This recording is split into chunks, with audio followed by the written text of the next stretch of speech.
비가 쏟아지던 밤 해안 절벽에서 SUV 한 대가 30m 아래로 추락했습니다. 차 안에 있던 사람은 연 매출 3천억 기업의 창업주 한영애였습니다. 사고 후 식물인간 판정을 받은 그녀는 산속 요양원 지하 병실에 버려졌죠.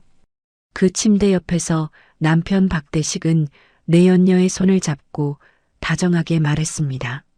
재혼 파티 끝나면 조용히 처리하면 돼. 자연사로. 내연녀는 영애의 이마를 손톱으로 톡톡 두드리며 조롱했습니다. 언니, 듣고 있어? 아, 못 듣지? 두 사람이 웃으며 병실을 나서고 기계음만 남은 그 순간 굳게 감겨있던 아내의 눈꺼풀이 천천히 떨리기 시작했습니다. 그녀는 모든 대화를 듣고 있었던 겁니다. 그리고 속으로 맹세했죠. 반드시 두 발로 걸어 나간다. 내 손으로 끝낸다. 오늘 이야기 시작 전 구독과 좋아요로 따뜻한 마음 함께 해주세요. 오늘도 여러분의 하루가 평안하고 온기로 가득하길 바랍니다. 그럼 오늘의 사연 시작하겠습니다. 비가 쏟아지던 그 밤 해안 절벽 위에서 한 대의 SUV가 가드레일을 뚫고 30m 아래로 추락했습니다. 빗줄기 사이로 금속이 찢어지는 소리가 울렸고 파도가 바위를 때리는 굉음 속에 차체가 세 바퀴를 굴러 해안 바위 위에 뒤집힌 채 멈췄습니다. 차 안에는 연 매출 3천억 원 규모의 유통기업 영애 푸드 창업주 한영애가 타고 있었습니다.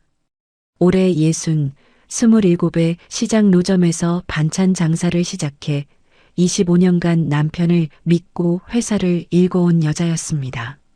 전국 백화점 지하식품관에 입점하지 못한 곳이 없었고 새벽 4시에 공장에 나가 직접 식재료를 검수하는 것으로 유명했습니다. 직원 1200명이 그녀를 회장님이라 부르지 않고 사장님이라 불렀던 건 영애가 한 번도 현장을 떠난 적이 없었기 때문입니다. 구급대원이 현장에 도착했을 때 영애는 온몸이 피투성이인 채로 들것에 실려 헬기에 올랐습니다. 헬기 안에서 심폐소생술이 계속됐고 대원의 손바닥이 영애의 흉골을 누를 때마다 갈비뼈가 위태롭게 휘었습니다. 병원 중환자실 형광등 아래에서 의사는 고개를 저으며 보호자에게 말했습니다. 전신에 걸쳐 손상이 심합니다. 솔직히 말씀드리면 다시 일어나실 수 있을지 장담드리기 어렵습니다. 보호자석에 앉아있던 남편 박대식은 두 손으로 얼굴을 감싸며 어깨를 들썩였습니다. 간호사들이 지나갈 때마다 눈가를 훔치고 복도 끝 자판기 앞에서 혼자 벽에 기대어 한숨을 내쉬었습니다. 누가 봐도 아내를 잃을까 두려워하는 남편의 모습이었습니다. 하지만 그가 자판기 커피를 한 모금 삼키며 휴대전화를 꺼냈건 전화의 상대는 아내의 주치의도 아내의 친구도 아니었습니다. 예린아, 나야. 일이 잘 됐어. 대식의 목소리는 복도 형광등 아래에서 낮고 또렷하게 울렸습니다. 커피를 쥔 손가락 끝이 미세하게 떨렸지만 그건 슬픔이 아니라 흥분이었습니다. 25년 동안 아내가 쌓아 올린 3천억 원짜리 회사, 강남 펜트하우스, 해외 부동산 6채. 그 모든 것이 이제 자기 손에 들어올 수 있다는 기대에 찬 떨림이었습니다. 통화를 끄는 대식은 곧바로 문자 화면을 열었습니다. 미국에서 경영학 석사 과정을 밟고 있는 외동딸 서윤에게 보내는 메시지였습니다. 엄마가 가벼운 접촉사고를 당했는데 회복 중이니 걱정 말고 학업에 집중해라. 보내기 버튼을 누른 뒤 대식은 영애의 휴대전화도 꺼내 서윤에게 한 통을 더 보냈습니다. 서윤아, 엄마는 괜찮아. 공부 열심히 해. 영애의 번호로 발송된 그 문자를 마지막으로 대식은 서윤의 연락처를 차단했습니다. 딸이 진실을 알기 전에 모든 것을 끝낼 생각이었습니다. 사고가 일어나기 한 달 전부터 대식은 차량 정비소를 드나들었습니다. 브레이크 오일 라인에 아주 작은 구멍을 내는 방법을 정비공에게 현금 500만 원을 건네고 직접 배웠습니다. 비가 오는 날 해안도로 커브길. 3가지 조건이 맞아떨어지는 밤을 기다렸고 그날이 바로 어젯밤이었습니다. 영애가 출장길에 오르기 전 현관에서 돌아보며 말했습니다. 여보, 내일 저녁에는 같이 밥 먹어요. 요즘 얼굴 보기가 힘드네. 대식은 환하게 웃으며 대답했습니다. 그래, 당신 좋아하는 한우 예약해 놓을게. 그 미소 뒤에 숨겨진 것이 무엇인지 영애는 알지 못했습니다. 현관문이 닫히는 소리와 함께 대식의 얼굴에서 미소가 지워졌고 그는 곧장 욕실 거울 앞에서 자신의 얼굴을 한참 들여다보았습니다. 거울 속 남자의 눈에는 아무런 망설임이 없었습니다. 사고가 난 지 열흘이 지났습니다. 영애는 중환자실을 거쳐 1인 병실로 옮겨졌지만 눈도 뜨지 못하고 손가락 하나 움직이지 못하는 상태가 이어지고 있었습니다. 병실 안은 기계음뿐이었습니다. 인공호흡기가 공기를 밀어넣을 때마다 영애의 가슴이 기계적으로 부풀었다가 꺼졌고 링거액이 한 방울씩 떨어지는 소리만 고요한 병실에 울렸습니다. 의료진은 의식이 돌아올 가능성이 낮다고 판단했습니다. 하지만 영애는 듣고 있었습니다. 어둠 속에서 기계음만 반복되었고 시간이 얼마나 흘렀는지 감각이 없었습니다. 숨을 쉬고 싶어도 기계가 대신 쉬어주었고 눈을 뜨고 싶어도 눈꺼풀은 납덩이처럼 무거웠습니다. 살아있는 건지 죽은 건지 그 경계가 흐릿했습니다. 그러다 남편의 구두 소리가 가까워지는 걸 느꼈고 그 옆에 낯선 하이힐 소리가 딸깍거리며 따라 들어오는 것도 들었습니다. 어머, 진짜 이 꼴이야? 여자의 목소리가 침대 바로 옆에서 터져 나왔습니다. 달콤하면서도 날카로운 35살 주예린의 목소리였습니다. 예린은 영애의 얼굴을 내려다보며 입꼬리를 끌어올렸습니다. 언니, 25년이나 붙잡고 있었으면서 결국 이 꼴이야? 대식 씨 마음은 진작에 내 쪽이었거든요. 예린은 손가락으로 영애의 이마를 톡톡 두드렸습니다.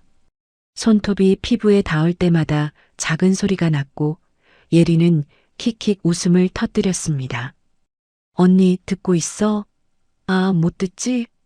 영애의 심장이 미친 듯이 뛰었습니다. 모니터에 찍히는 심박수가 올라갔지만 예린은 숫자 따위 쳐다보지도 않았습니다. 27의 시장 좌판에서 김치를 팔며 시작한 33년의 세월이 이 여자의 손톱 끝에서 조롱당하고 있었습니다. 예린은 고개를 돌려 영애의 침대 옆 사물함을 열었습니다. 소지품 봉투에서 오래된 금반지 하나가 쏟아져 나왔습니다. 영애의 친정어머니 그 윗대까지 4대에 걸쳐 내려온 가문이 반지였습니다. 이거 꽤 오래된 거네. 나한테 더 어울리겠다. 예린은 거침없이 반지를 자기 왼손 약지에 끼웠습니다. 대식은 그 장면을 보고도 아무 말하지 않았습니다. 오히려 예린의 손을 잡고 반지를 만지작거리며 고개를 끄덕였습니다. 그 순간 영애의 감긴 눈 뒤에서 뜨거운 것이 차올랐습니다. 눈물이 아니라 분노였습니다. 온몸이 마비된 껍데기 안에서 25년 세월이 불에 타듯 무너져 내렸습니다. 대식은 예린의 어깨를 감싸며 침대 쪽을 힐끗 보았습니다. 아내의 얼굴에는 아무런 변화가 없었습니다. 그제야 안심한 듯 낮은 목소리로 말했습니다. 병원에 매수한 의사가 다음 주 내사 판정 서류를 올릴 거야. 판정 나오면 요양원으로 옮기고 거기서 조용히 처리하면 돼. 조용히 처리라니 그게 무슨 뜻이에요? 예린이 눈을 동그랗게 뜨며 물었지만 목소리에 두려움은 없었습니다. 호기심에 가까웠습니다. 식물인간 상태로 요양원에 있으면 아무도 관심 안 가져. 몇 달 뒤에 자연사로 처리하면 깔끔하지. 대식의 말은 사업 파트너의 지분을 정리하듯 건조하고 계산적이었습니다. 예리는 새로 낀 반지를 형광등 빛에 비춰보며 미소를 지었고 두 사람은 서로의 손을 잡은 채 병실을 나갔습니다.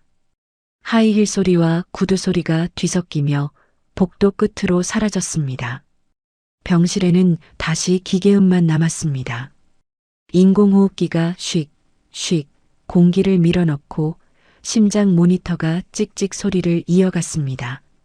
그때 영애의 굳게 감겨있던 눈꺼풀이 가늘게 떨렸습니다. 한 번, 두 번, 그리고 아주 천천히 신락 같은 틈이 벌어지며 형광등 불빛이 눈 안으로 스며들었습니다. 초점 없는 눈동자가 천장을 향했지만 그 안에 담긴 것은 공허가 아니었습니다. 마비된 몸 안에 갇혀있던 집념이 두 눈 사이로 처음 빛을 만난 순간이었습니다. 입술은 움직이지 않았지만 그녀의 눈빛이 말하고 있었습니다. 기억하겠다고, 반드시 되찾겠다고. 영애가 눈을 뜬 지 사흘이 지났지만 그 사실을 아는 사람은 이 세상에 아무도 없었습니다. 낮에는 의료진이 들어올 때마다 숨을 고르고 눈을 감았고 밤에는 천장의 비상등 불빛을 응시하며 남편이 뱉었던 말 한마디 한마디를 되씹었습니다. 살아있다는 것을 들키는 순간 진짜로 죽을 수 있다는 걸 영애는 본능적으로 알고 있었습니다. 그로부터 2주 뒤 병실 문이 열렸습니다. 대식이 2명의 남자와 함께 들어왔고 남자들은 하얀 들것을 끌고 있었습니다. 대식은 간호사에게 서류 한 장을 내밀며 짧게 말했습니다. 오늘 전원합니다. 서명은 여기 다 돼 있으니까 집만 옮겨주세요. 간호사가 서류를 확인하는 동안 대식은 영애의 얼굴을 한 번도 쳐다보지 않았습니다. 창밖을 보며 전화기만 만지작거렸고 영애가 들것에 실려 복도를 지나갈 때도 앞장서서 걸을 뿐 뒤를 돌아보지 않았습니다. 25년을 함께 산 아내가 짐짝처럼 옮겨지는 광경 앞에서 그 남자의 뒷모습에는 아무런 망설임이 없었습니다. 구급차가 도착한 곳은 경기도 산속 깊은 곳에 자리한 사설 요양원이었습니다. 포장도로가 끝나고 비포장 산길을 20여 분 더 올라가야 했고 주변에는 민가 하나 보이지 않았습니다. 요양원 건물은 회색 콘크리트 벽에 녹슨 철문이 달려 있었고 간판조차 반쯤 떨어져 글자를 알아보기 어려웠습니다. 대식은 구급차에서 내리자마자 요양원 입구에서 기다리고 있던 원장에게 다가갔습니다. 원장은 50대 중반의 마른 남자였고 대식이 내민 수표 봉투를 받아 안쪽 주머니에 넣으며 고개를 숙였습니다. 말씀하신 대로 준비해뒀습니다. 지하 병실이라 외부에서는 절대 보이지 않고 출입 기록도 남기지 않겠습니다. 대식은 고개를 끄덕이며 원장의 어깨를 툭 쳤습니다. 뇌파 검사 결과는 오늘 중으로 만들어서 보내요. 회복 가능성 제로, 영구적 식물인간. 확실하게. 원장은 연신 고개를 끄덕이며 걱정 마십시오라고 대답했고 대식은 그 대답을 듣자마자 뒤도 돌아보지 않고 차에 올라탔습니다. 검은 세단이 산길을 내려가며 먼지를 일으켰고 영애는 들것에 실린 채 철문 안으로 사라졌습니다. 지하 병실은 지옥이었습니다. 천장과 벽 모서리에 검은 곰팡이가 번져 있었고 환기구에서는 축축한 바람이 곰팡이 냄새를 실어 날랐습니다. 형광등 하나가 간헐적으로 깜빡거렸고 창문은 애초에 없었습니다. 낮인지 밤인지 구분할 수 없는 공간에 철제 침대 하나와 링거 거치대 하나가 전부였습니다. 영애는 그 침대 위에 눕혀졌고 간병인은 링거를 꽂은 뒤 불도 끄지 않고 나가버렸습니다. 철문이 쾅 닫히는 소리가 울렸고 자물쇠가 채워지는 소리가 그 뒤를 따랐습니다. 영애는 감긴 눈 뒤에서 이를 악물었습니다. 곰팡이 냄새가 폐를 찔렀지만 기침조차 할 수 없었습니다. 마비된 몸은 여전히 손끝 하나 제대로 움직이지 않았고 할 수 있는 거라고는 숨을 쉬고 듣는 것뿐이었습니다. 하지만 귀는 살아 있었고 이 건물에서 일어나는 모든 소리를 영애는 놓치지 않았습니다. 그로부터 며칠 뒤 대식이 다시 요양원을 찾았습니다. 이번에는 서류 가방을 들고 왔고 지하 병실 문을 열자마자 침대 옆 간이 테이블에 서류 뭉치를 펼쳤습니다. 영애의 인감도장이 찍힌 위임장, 재산 포기 각서, 부동산 매도 동의서. 대식은 영애의 손을 들어 올려 서류 위에 지문을 찍었습니다. 축 늘어진 손가락이 종이 위에 닿을 때 영애는 온 신경을 집중해 손가락에 힘을 주지 않았습니다. 조금이라도 근육이 반응하면 모든 것이 끝나기 때문이었습니다. 대식은 서류를 가방에 넣으며 코웃음을 쳤습니다. 어차피 내 거였던 적도 없지. 내가 옆에서 다 해줬으니까. 그 말이 지하 병실의 습한 공기 속에 울렸습니다. 영애의 가슴 안에서 무언가가 서서히 끓어올랐지만 얼굴에는 아무것도 드러나지 않았습니다. 대식은 서류 정리를 마치고 일어서며 전화기를 꺼내 변호사에게 통화를 걸었습니다. 지하 병실 안에서 영애의 귀에 대고 하듯이 또렷하게 들리는 목소리로 리조트 개발 계획과 상속 설계를 논의했습니다. 아내가 죽은 뒤 물려받을 부동산 위에 리조트를 짓겠다는 설계도였습니다. 영애가 33년간 흘린 땀 위에 자기 이름을 올리겠다는 청사진이었습니다. 같은 시각 강남 펜트하우스에서는 예린이 영애의 안방을 차지하고 있었습니다.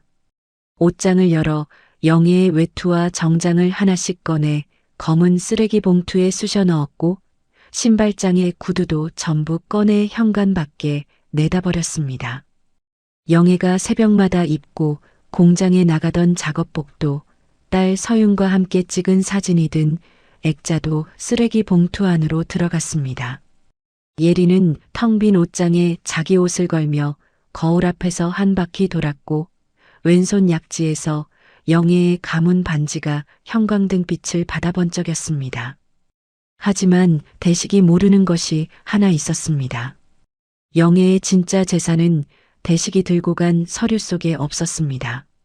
영애는 오래전부터 남편의 불륜을 감지하고 있었고 핵심 자산인 법인 지분과 부동산 소유권의 근간을 유령법인으로 조용히 이전해 두었습니다.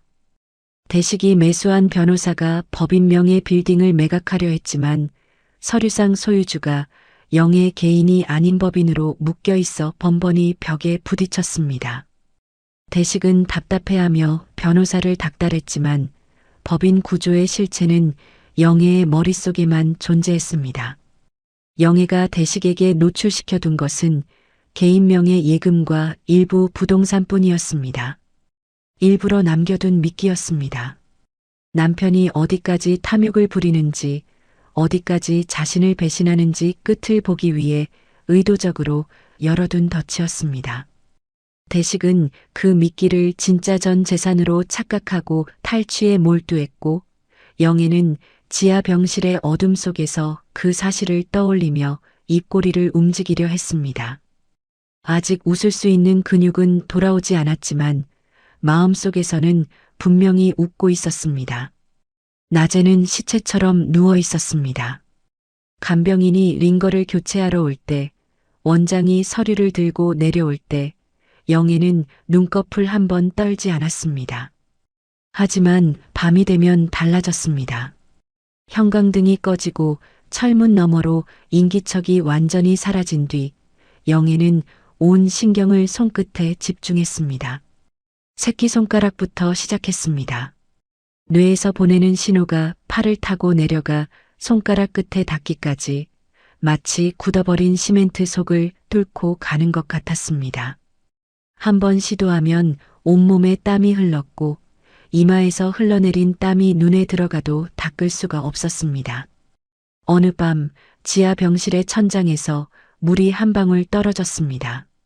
영애의 이마 위에 정확히 떨어진 물방울이 차갑게 흘러내렸고 그 감촉이 온몸의 신경을 자극했습니다.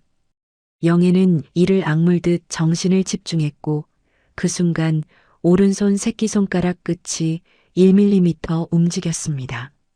눈에 보이지도 않을 만큼 작은 움직임이었지만 영애에게는 세상이 뒤집히는 순간이었습니다. 마비되었던 신체가 30m 절벽 아래로 떨어져 부서졌던 몸이 다시 살아나기 시작한 것이었습니다. 그 작은 떨림 속에 25년의 분노가 담겨 있었습니다. 반드시 이 지하 병실을 걸어서 나가겠다는, 저들 앞에 두 발로 서겠다는 맹세가 1mm의 움직임 안에 전부 들어 있었습니다.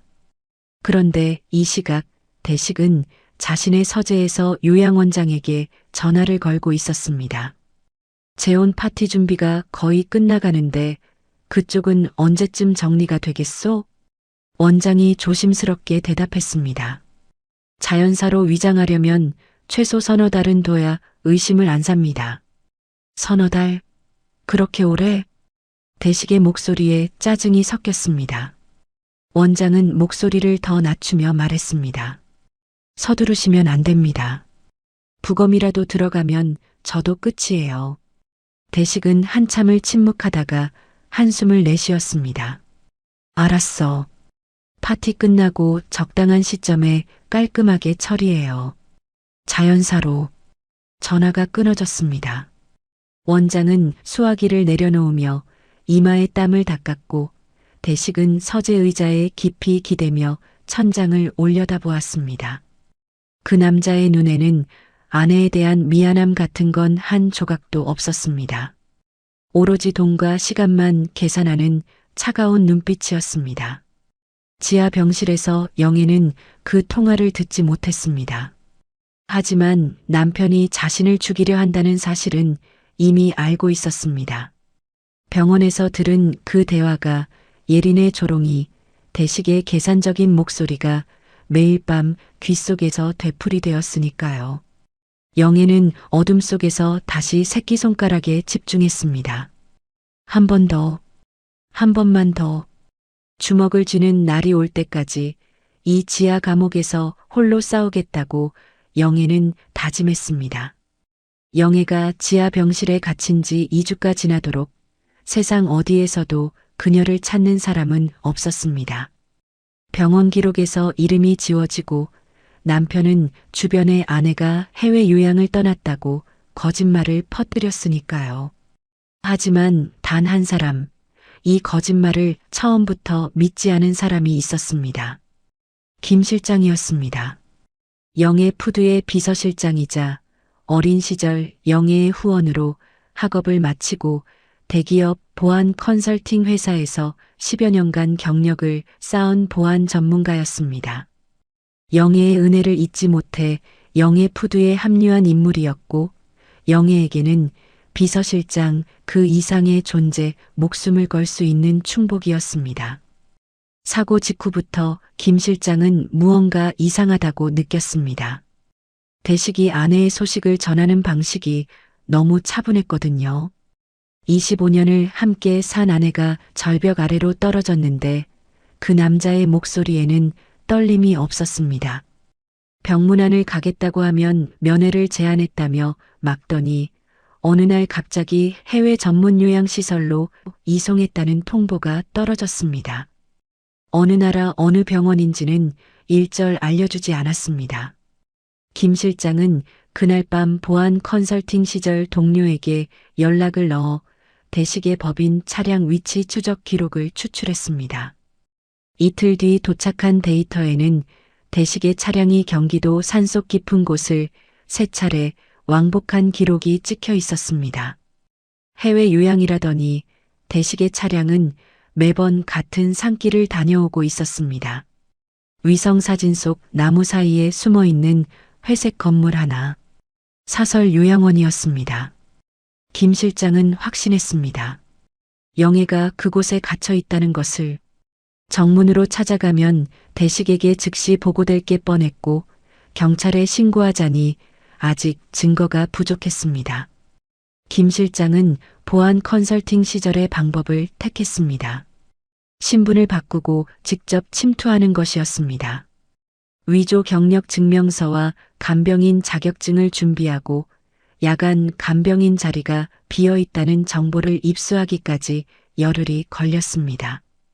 그리고 낡은 간병인 유니폼을 입고 요양원 철문 앞에 섰습니다.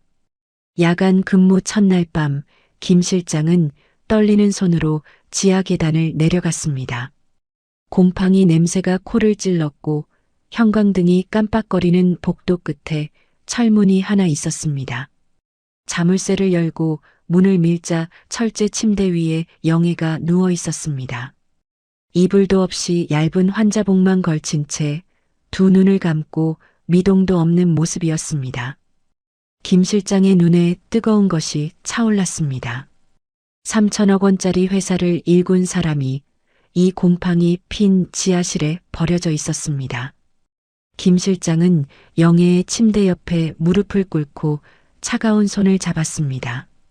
체온이 남아있지 않은 것처럼 싸늘했고 손가락은 힘없이 축 늘어져 있었습니다. 대표님, 저 왔습니다. 들리시면 눈을 깜빡여 주세요. 3초가 지나고 5초가 지났습니다. 손에서 힘이 빠지려는 순간 영애의 눈꺼풀이 미세하게 떨리더니 천천히 2번 깜빡였습니다. 김 실장은 거친 숨을 내뱉으며 손등으로 눈물을 훔쳤습니다. 살아있었습니다. 의식이 살아있었습니다. 그날 밤부터 모든 것이 달라졌습니다. 김 실장은 침대 밑에 손톱만 한 도청기를 환풍구 뒤에 적외선 카메라를 설치해서 지하 병실 안팎의 모든 소리와 움직임을 실시간으로 감시할 수 있는 정보망을 구축했습니다.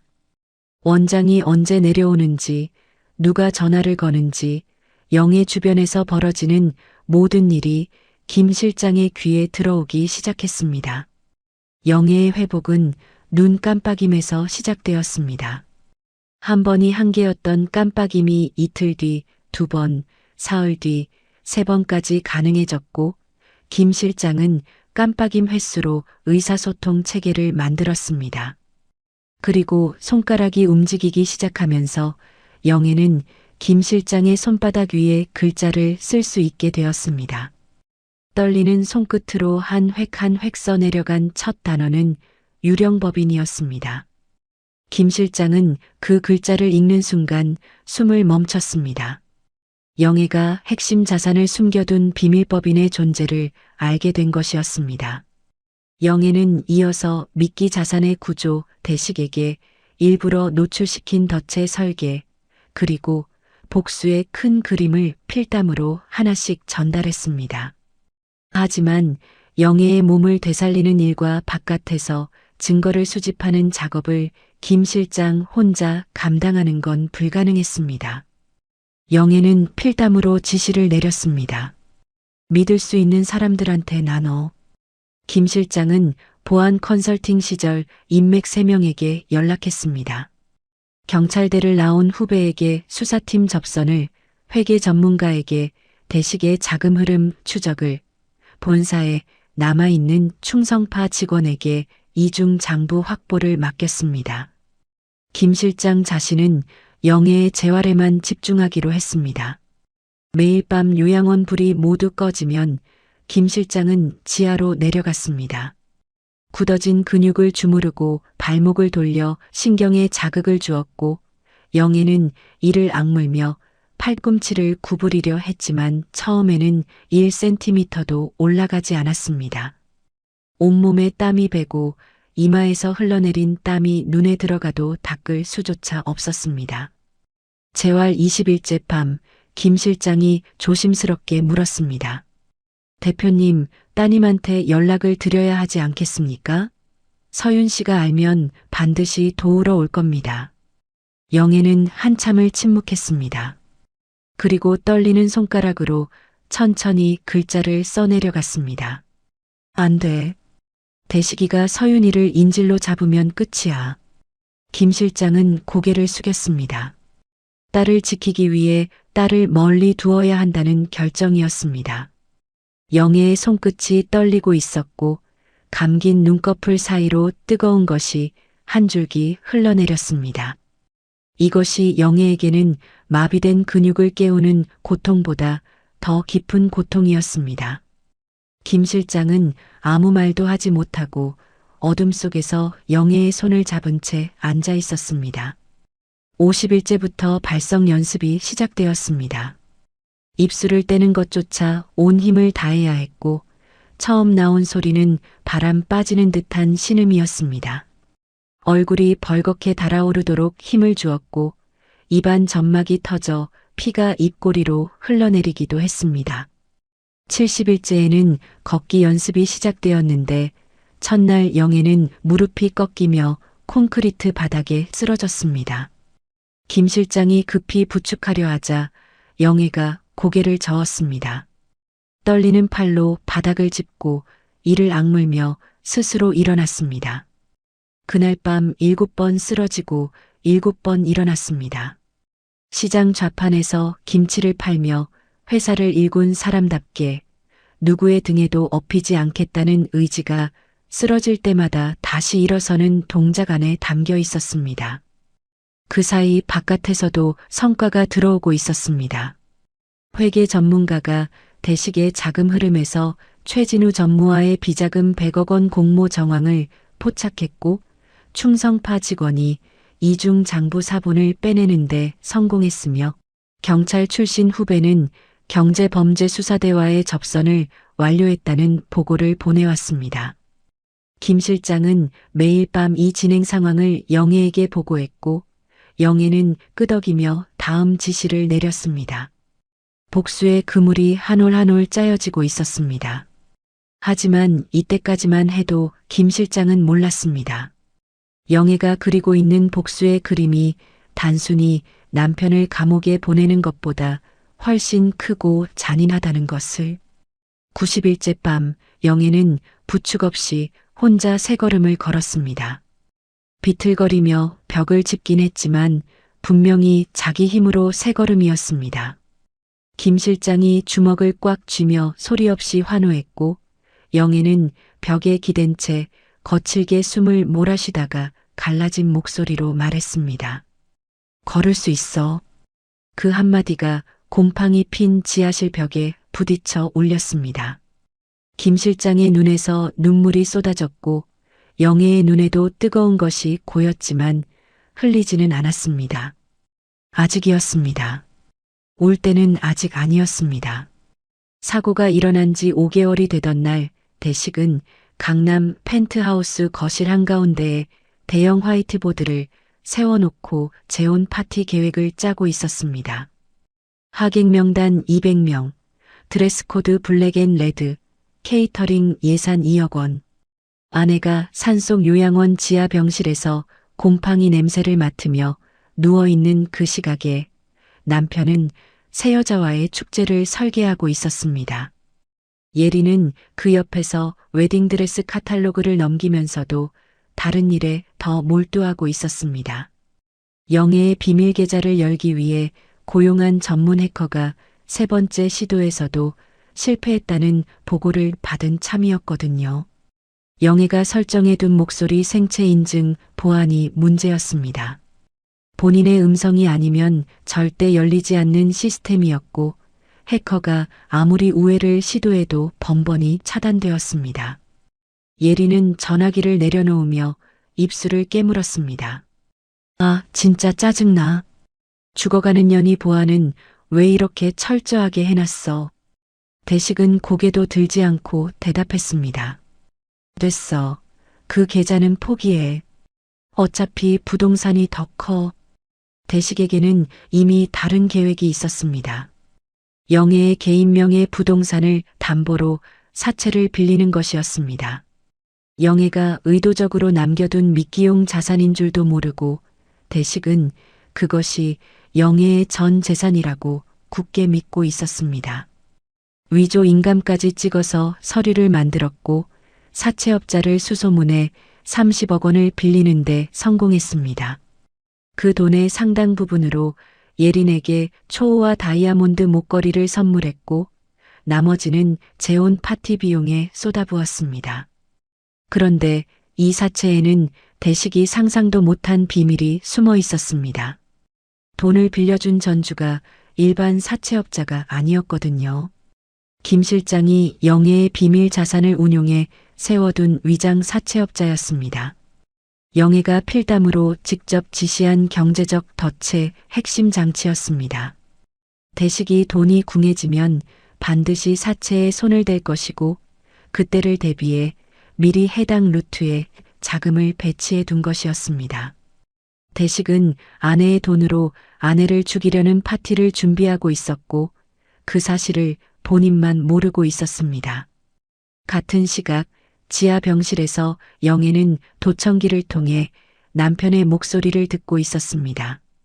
대식이 요양원장에게 전화를 거는 소리가 김 실장의 감시 장비에 잡혔고 김 실장은 즉시 영애에게 이어폰을 건넸습니다. 대식의 목소리가 이어폰 너머로 흘러나왔습니다. 파티가 밤 7시에 시작하니까 11시쯤이면 하객들이 슬슬 빠질 거야. 그때 처리해. 자연사로. 영애의 눈이 어둠 속에서 가늘게 빛났습니다.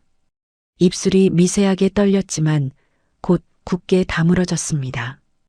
복수의 타이밍이 정해진 순간이었습니다. 재혼 파티 당일 밤 11시 남편이 자신을 죽이려는 바로 그 시간에 영애는 되살아날 것이었습니다. 김 실장의 감시망은 예린의 비밀까지 포착하고 있었습니다. 어느 날 밤 예린이 대식 몰래 욕실에 들어가 낯선 남자에게 전화를 거는 장면이 녹화되었습니다. 예린은 수도꼭지를 틀어 물소리로 목소리를 가리며 속삭였습니다. 돈 세탁 끝나면 바로 출국하자. 이 남자한테서 뽑을 건 다 뽑았어.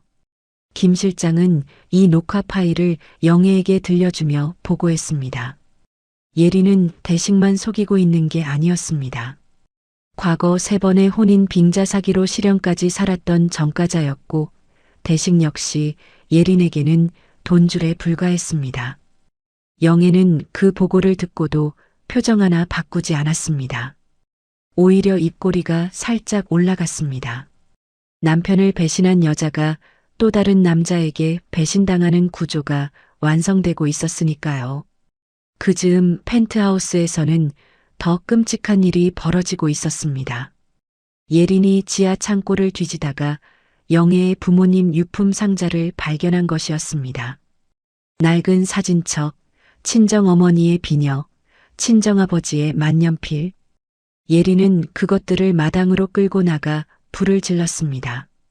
오래된 사진들이 화염 속에서 오그라들며 타들어갔고 비녀의 나무 손잡이가 검게 그을려 부서졌습니다. 이 소식을 김 실장으로부터 전해 들은 영애는 한참 동안 아무 말도 하지 못했습니다. 눈을 감고 있었지만 감긴 눈꺼풀 아래에서 뜨거운 것이 줄줄 흘러내렸습니다. 부모님이 남긴 마지막 흔적들이 재로 변했다는 말을 듣는 순간 가슴 깊은 곳에서 무언가가 터져 나왔습니다. 슬픔이 아니었습니다. 분노도 아니었습니다.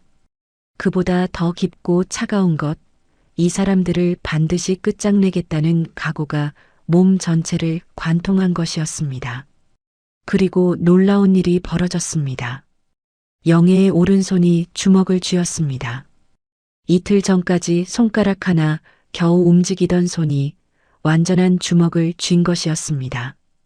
김 실장이 숨을 멈추며 영애의 손을 바라보았고 영애는 그 주먹을 천천히 폈다가 다시 쥐며 자신의 손을 내려다보았습니다. 대표님 손이. 김 실장의 목소리가 떨렸습니다. 영애는 고개를 끄덕이며 갈라진 목소리로 말했습니다. 이제 됐어. 부모님의 유품이 불탄 그 밤이 영애의 몸에 남아있던 마지막 마비를 깨뜨린 것이었습니다. 정신적 각성이 신체의 벽을 허문 순간이었습니다. 그날 이후 영애의 회복 속도는 비약적으로 빨라졌습니다. 100일째 되는 날 밤 영애는 김 실장의 부축 없이 휠체어에서 스스로 일어나 두 발로 섰습니다. 비틀거리며 벽을 짚었지만 분명히 서 있었습니다. 그리고 한 걸음, 두 걸음, 세 걸음을 내디뎠습니다. 100일간의 피눈물이 만들어낸 기적이었습니다.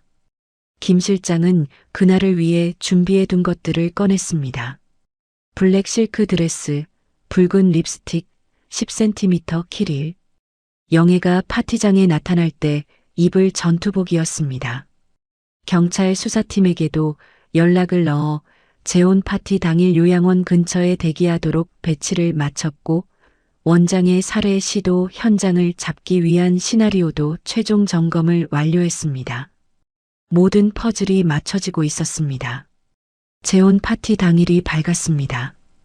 강남 펜트하우스는 붉은 장미와 검은 리본으로 장식되었고 하객 200여 명이 블랙 앤 레드 드레스 코드에 맞춰 하나둘 도착하기 시작했습니다. 파티장 중앙의 대형 스크린에는 대식과 예린의 다정한 사진들이 슬라이드로 흘러나왔고 샴페인 타워가 황금빛 조명 아래에서 반짝였습니다. 대식은 무대 위에 올라 마이크를 잡았습니다. 눈가를 손수건으로 훔치며 목소리를 떨었습니다. 아내는 사고 후유증으로 의식을 되찾지 못하고 의사들도 손을 놓았습니다. 사실상 떠난 것과 같습니다. 하객들 사이에서 안타까움의 한숨이 흘러나왔고 대식은 고개를 숙이며 가짜 눈물을 흘렸습니다. 그 연기력이 얼마나 그럴듯했는지 앞줄에 앉은 하객 몇 명은 눈시울을 붉히기까지 했습니다. 대식은 예린의 손을 잡고 무대 중앙으로 이끌었습니다. 5캐럿 다이아몬드 반지가 담긴 상자를 열어 예린의 손가락에 끼워주며 재혼을 공식 선포했습니다. 하객들이 박수를 치고 샴페인 잔이 부딪히는 소리가 파티장을 가득 채웠습니다. 밤 11시 정각이었습니다. 요양원 복도의 형광등이 하나둘 꺼지고 간병인들이 모두 퇴근한 뒤 건물 전체가 정막에 잠긴 시간이었습니다. 지하로 내려가는 계단에서 발소리가 들렸습니다. 조심스럽고 느린 발소리였습니다. 원장이었습니다. 오른손에는 투명한 액체가 담긴 주사기를 쥐고 있었고 왼손에는 손전등을 들고 있었습니다. 대식이 전화로 지시한 바로 그 시간, 바로 그 방법이었습니다. 자연사로 위장하기 위해 심장을 멈추는 약물을 선택했고 주사 자국이 남지 않도록 발가락 사이에 놓을 계획이었습니다. 원장은 지하 병실 철문 앞에서 잠시 멈췄습니다. 자물쇠를 여는 손이 떨리고 있었습니다. 이마에 땀이 맺혀 있었고 입술을 몇 번이나 하찼습니다. 살인은 처음이었으니까요. 하지만 대식이 보낸 수표의 액수를 떠올리자 손떨림이 멈췄고 철문을 밀어 열었습니다. 지하 병실 안은 어두웠습니다. 형광등은 꺼져 있었고 링거 거치대의 금속봉만 손전등 빛에 희미하게 반사되었습니다. 침대 위에 영애가 누워 있었습니다. 눈을 감고 미동도 없이 5개월째 같은 자세로 누워있는 식물인간이었습니다. 원장은 침대 옆으로 다가가 영애의 오른발을 들어 올렸습니다. 양말을 벗기고 발가락 사이를 벌린 뒤 주사기 뚜껑을 이로 물어 뽑았습니다. 바늘 끝에서 투명한 액체 한 방울이 맺혔습니다. 원장이 숨을 들이쉬며 바늘을 피부에 가져다 대려는 순간이었습니다. 영애의 눈이 번쩍 떠졌습니다. 원장이 미처 반응하기도 전에 영애의 왼손이 번개처럼 뻗어 원장의 손목을 움켜잡았습니다. 주사기가 바닥에 떨어져 쨍하고 깨지는 소리가 울렸고 원장의 입에서 비명이 터져 나왔습니다. 식물인간이 손을 잡다니, 죽어가는 환자가 눈을 뜨다니. 원장의 얼굴이 공포로 하얗게 질렸습니다. 영애는 원장의 손목을 꺾으며 침대에서 상체를 일으켰고 어둠 속에서 원장의 눈을 똑바로 들여다보았습니다. 5개월 동안 곰팡이 핀 천장만 바라보던 그 눈이 지금은 불꽃처럼 타오르고 있었습니다. 원장이 발버둥을 치며 뒤로 물러나려 했지만 영애의 소나기에서 빠져나올 수 없었습니다. 바로 그때 철문이 벌컥 열리며 김 실장과 경호원 2명이 뛰어들어왔습니다. 경호원들이 원장의 양팔을 잡아 바닥에 눌렀고 김 실장은 바닥에 깨진 주사기의 약물 잔해를 비닐봉투에 담으며 증거를 확보했습니다. 이게 뭡니까? 이 안에 뭐가 들어 있었습니까? 김 실장이 원장의 얼굴 앞에 깨진 주사기를 들이밀며 낮고 단단한 목소리로 물었습니다. 원장은 바닥에 엎드린 채 온몸을 떨었습니다. 나는 시킨 대로 한 것뿐이야. 박 사장이 시켰어. 김 실장은 원장을 의자에 앉히고 자술서를 쓰게 했습니다. 누가 지시했는지, 얼마를 받았는지, 언제부터 공모했는지. 원장의 손이 떨려 글씨가 비뚤어졌지만 멈추지 않았습니다. 김 실장은 그 사이 원장의 사무실 컴퓨터를 열어 대식이 보낸 문자 메시지들을 찾아냈습니다. 오늘 밤 11시에 처리해. 자연사로. 절대 흔적 남기지 마. 그리고 원장의 계좌로 입금된 거액의 내역까지. 김 실장은 그 모든 것을 작은 저장 장치에 복사했습니다. 대식을 감옥에 보낼 결정적 증거가 완성된 순간이었습니다. 영애는 침대에서 내려와 천천히 환자복 단추를 풀었습니다. 5개월간 자신을 가둬왔던 그 얇은 옷이 바닥에 떨어지자 김 실장이 준비해 둔 옷가지가 담긴 가방을 건넸습니다. 블랙 실크 드레스가 먼저 나왔습니다. 영애는 마른 몸에 드레스를 입었고 허리 라인이 팽팽하게 감겼습니다. 5개월간의 재활이 만들어낸 근육이 천 위로 은은하게 드러났습니다. 붉은 립스틱을 입술에 그었고 창백하던 얼굴에 선명한 색이 올라갔습니다. 마지막으로 10cm 키릴에 발을 밀어 넣었습니다. 종아리가 당기고 발바닥이 아팠지만 그 통증조차 살아있다는 증거였습니다. 지하 병실 벽에 걸린 작은 거울 앞에 영애가 섰습니다. 거울 속에는 5개월 전과 전혀 다른 여자가 서 있었습니다.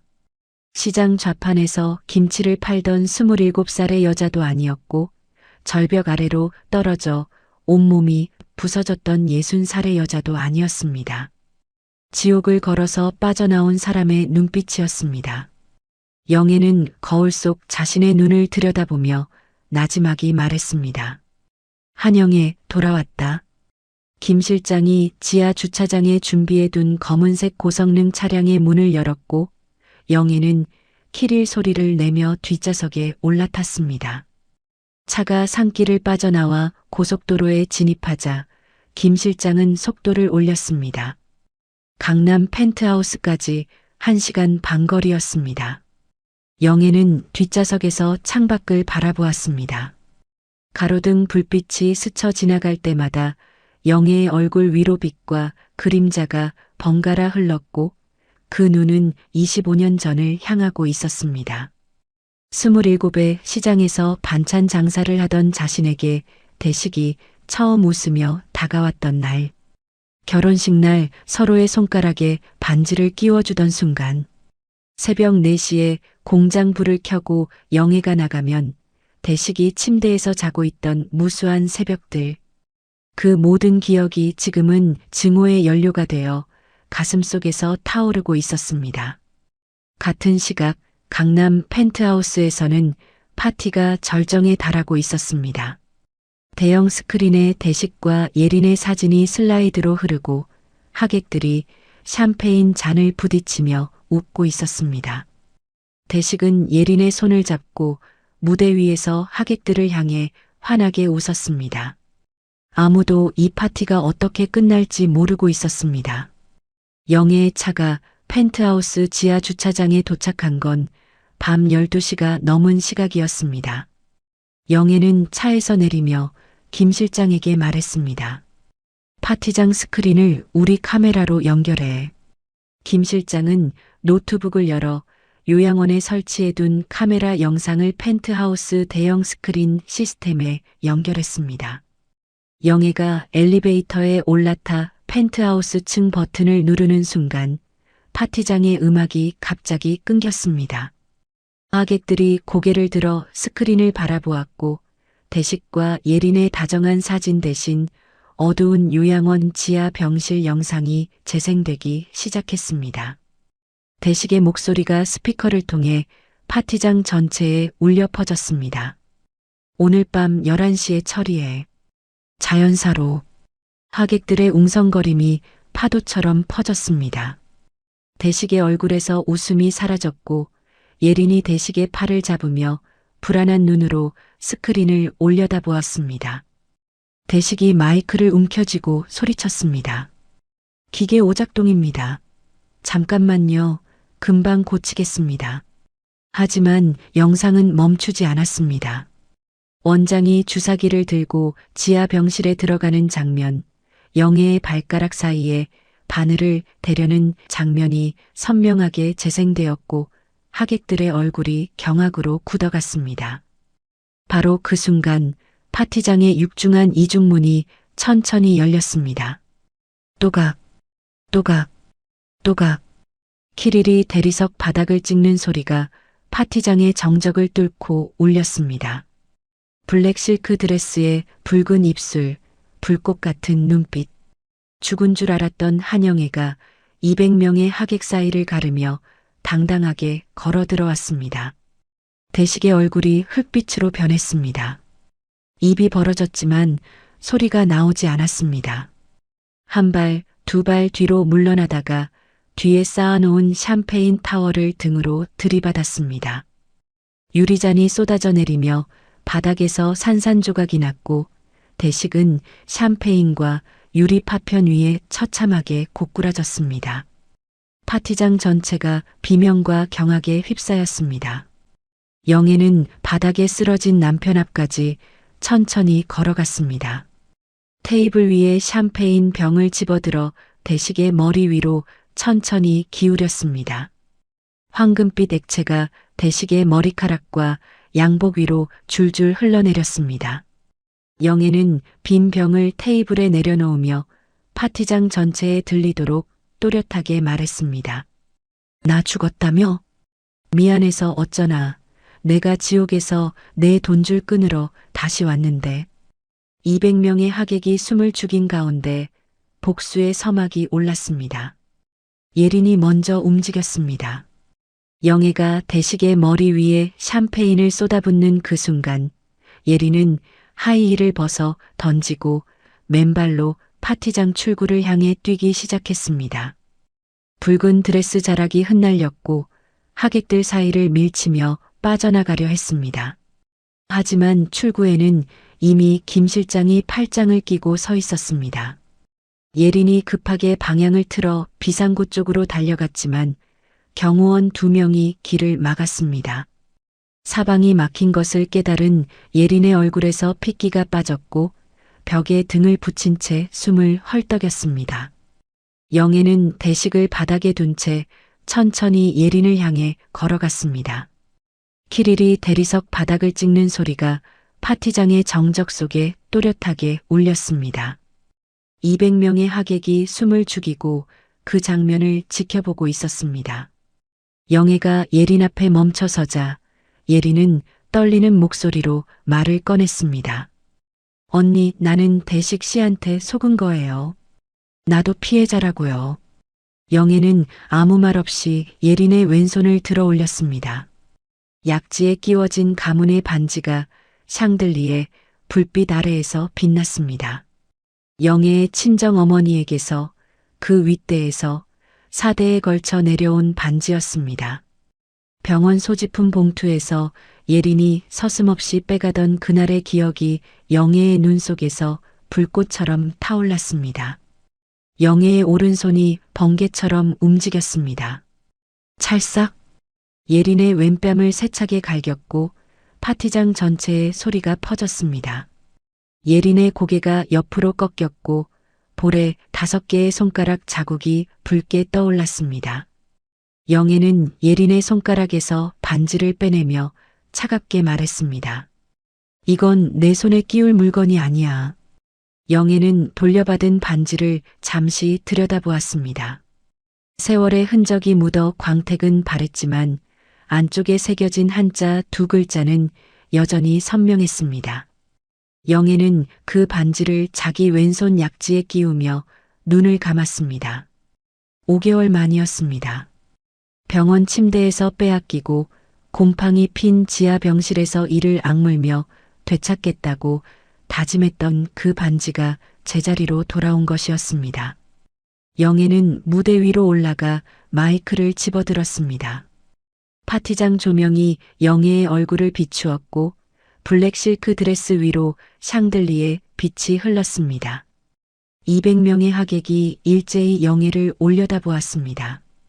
영애는 김 실장에게 눈짓을 보냈고 김 실장이 노트북 자판을 두드리자 파티장 대형 스크린에 새로운 영상이 재생되기 시작했습니다.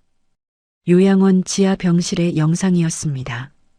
대식이 영애의 축 늘어진 손을 들어 서류 위에 지문을 찍는 장면, 원장에게 전화를 걸어 살해 시점을 조율하는 녹음 파일, 매수한 의사에게 뇌사 판정 서류 위조를 지시하는 문자 메시지들이 하나씩 스크린에 떠올랐습니다. 하객들의 얼굴이 경악에서 분노로, 분노에서 혐오로 변해갔습니다. 누군가 저런 인간이라고 중얼거렸고 여기저기서 한숨과 욕설이 터져나왔습니다. 영애는 마이크를 입에 가까이 대고 또렷한 목소리로 말했습니다. 지금 보신 것이 박대식이라는 사람의 진짜 얼굴입니다. 25년 동안 제 돈으로 살고 제 이름으로 행세하고 저를 절벽 아래로 밀어넣고도 모자라 요양원에서 독극물로 죽이려 했습니다. 파티장이 술렁였습니다. 바닥에 주저앉아 있던 대식이 고개를 들었습니다. 얼굴이 흑빛이었고 양복은 샴페인으로 흠뻑 젖어 있었습니다. 대식은 일어서려 했지만 다리에 힘이 들어가지 않았고 바닥에서 기듯이 벽 쪽으로 물러났습니다. 영애는 스크린을 가리키며 말을 이었습니다. 그리고 한 가지 더. 당신이 빌린 사채 30억, 그거 내 돈이야. 당장 내놔. 대식의 눈이 커졌습니다. 무슨 소리인지 이해가 되지 않는 표정이었습니다. 영애는 스크린에 사채 계약서 사본을 띄웠고 빌려준 전주의 이름 뒤에 숨어있던 유령법인의 구조가 하나씩 드러났습니다. 대식이 아내를 죽이기 위해 빌린 돈이 아내가 파놓은 덫이었다는 사실이 200명의 하객 앞에서 공개된 것이었습니다. 대식의 입이 벌어졌다 닫혔고 얼굴에 남아있던 마지막 자존심마저 무너져 내렸습니다. 하객들 앞에서 대식의 바지 앞쪽이 천천히 젖어갔습니다. 누군가 그것을 알아채고 고개를 돌렸고 곧 여러 하객이 눈살을 찌푸리며 시선을 피했습니다. 대식 옆에 서 있던 변호사가 먼저 움직였습니다. 서류 가방을 챙기며 조용히 출구 쪽으로 걸어갔고 뒤를 이어 대식의 측근 2명이 자리를 떴습니다. 대식이 벽에 기댄 채 소리쳤습니다. 이건 다 오해야. 내가 설명할 수 있어. 하지만 아무도 돌아보지 않았습니다. 변호사는 문을 닫고 나갔고 하객들은 대식에게서 한 발씩 물러났습니다. 25년간 영애의 돈과 이름 뒤에 숨어 살았던 남자가 그 모든 것이 벗겨진 채 파티장 바닥에 혼자 남겨진 것이었습니다. 영애가 다시 마이크를 들었습니다. 이번에는 예린을 향해 고개를 돌렸습니다. 주예린 씨, 혼인 빙자 사기 3건, 징역 합계 7년.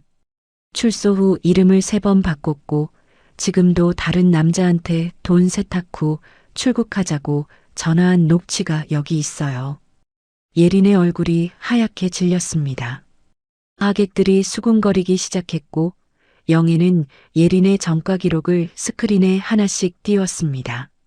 사진, 이름 변경 이력, 피해자 진술서 요약.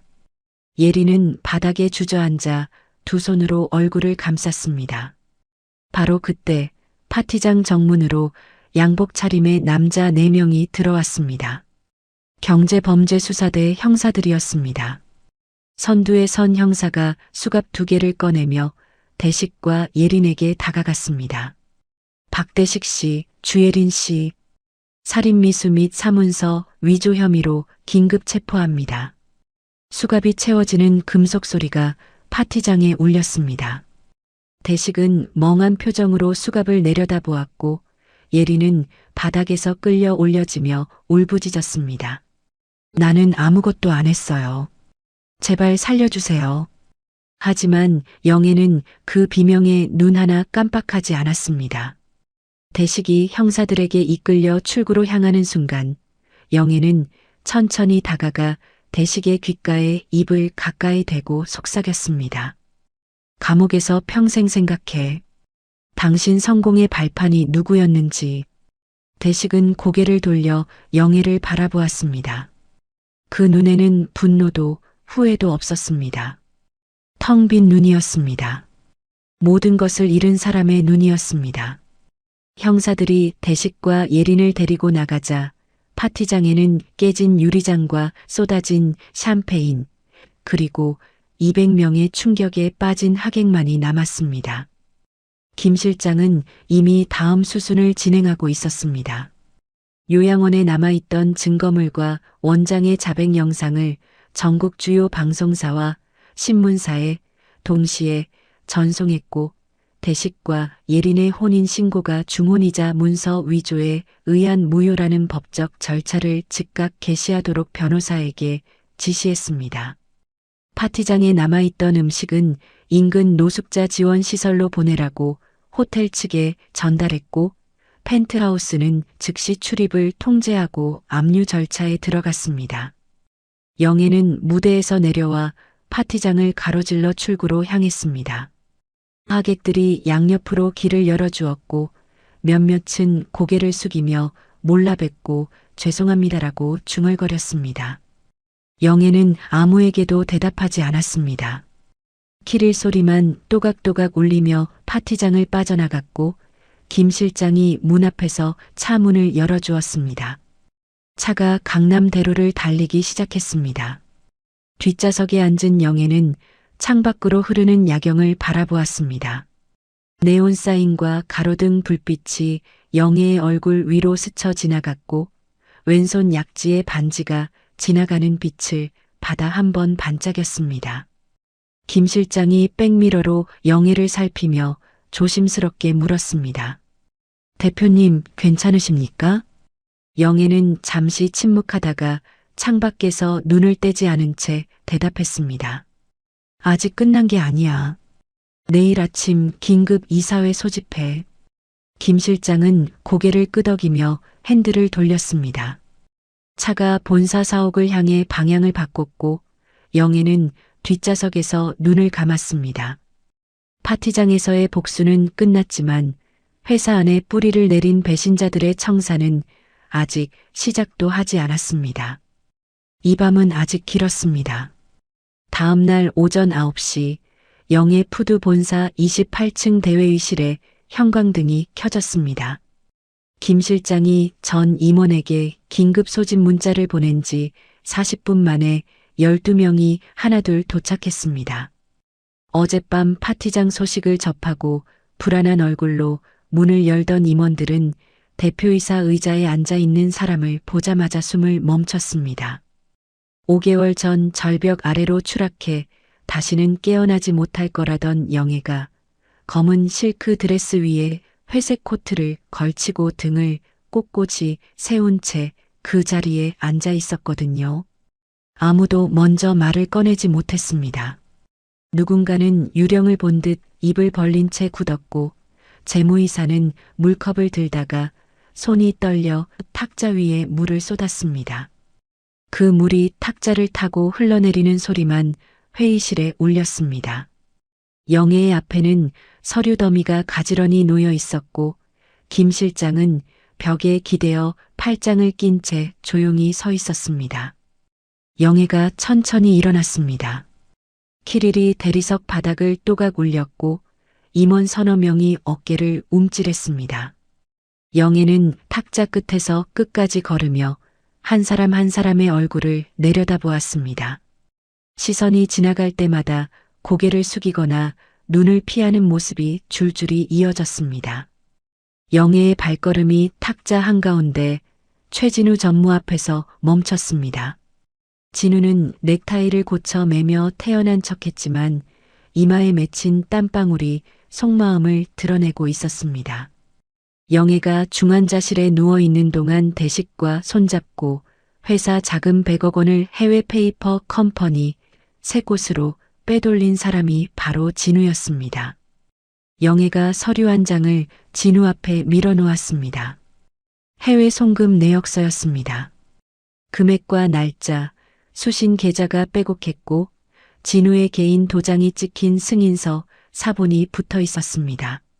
진우의 얼굴에서 핏기가 빠져나갔습니다. 영애가 낮고 단단한 목소리로 입을 열었습니다. 감정을 누르고 있었지만 그 안에 서늘한 칼날이 서려 있었습니다.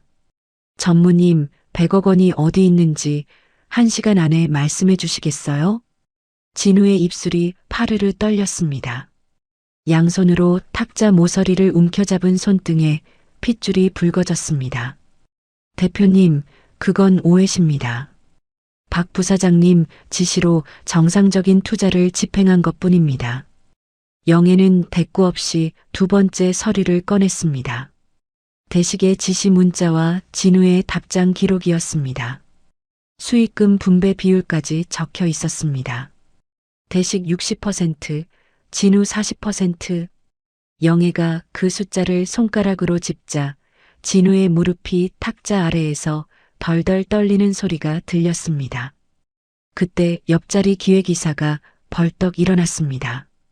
충혈된 눈으로 진우를 가리키며 목소리를 높였습니다. 전무님이 저한테도 돈을 줄 테니 장부를 고치라고 했습니다.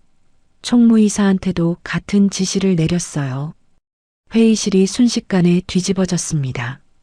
총무이사가 반박하고 마케팅 상무가 자기도 협박받았다며 울먹였습니다. 서로의 치부를 쏟아내는 목소리들이 뒤엉켰습니다. 김 실장은 조용히 녹음기 버튼을 눌렀습니다. 영애가 탁자를 한번 세게 내려쳤습니다. 둔탁한 소리에 모든 목소리가 멈췄습니다. 더 들을 필요 없습니다. 오늘부로 박대식 관련 인사 신명 전원 해고합니다. 이의가 있으시면 법정에서 뵙겠습니다. 진우가 의자에서 미끄러지듯 주저앉았습니다. 김 실장이 노트북을 열어 진우의 도박빚 내역과 사생활 자료를 화면에 띄운 뒤 진우 앞에 돌려놓았습니다. 스크린에 공개하지는 않았지만 화면을 본 진우의 얼굴에서 마지막 혈색마저 사라졌습니다. 그는 고개를 푹 숙인 채 한마디도 하지 못했습니다. 회의가 끝난 뒤 영애는 대식의 개인 사무실로 향했습니다. 문 앞 금색 명패를 손으로 떼어내 쓰레기통에 넣고 안으로 들어갔습니다. 골프 트로피, 위스키 병, 유력 인사들과 찍은 사진이 줄지어 있었습니다.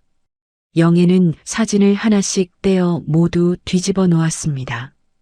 대식의 웃는 얼굴이 가려지자 사무실은 주인 잃은 빈집처럼 스산해졌습니다.